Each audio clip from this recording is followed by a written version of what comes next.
Morning, respected visitors, and to our principal, Ma'am Janessa Y. Eva, teachers, dear parents, and our shining little star. Today is a very special day for us as we celebrate the moving up ceremony of kindergarten completers. What a joyful and proud moment this is for all of us. My classmate, this day is all about us.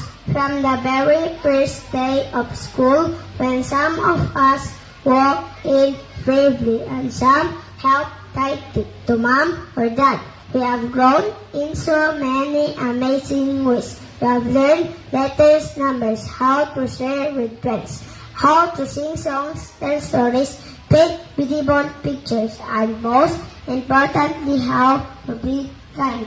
Dear parents, thank you for trusting us, your little ones. Your support, encouragement, and practice have helped blossom with confidence and curiosity. Today, you can proudly see how much we have grown, not just taller, but smarter, kinder, and more independent.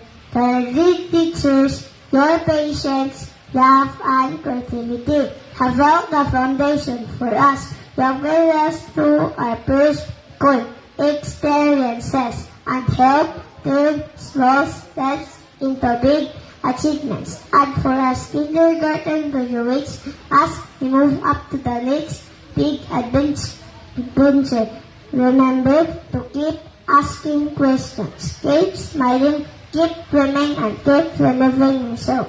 The world is full of exciting things to discover, and this is just the beginning. Let us celebrate our laughter, our growth, and the bright future ahead of us.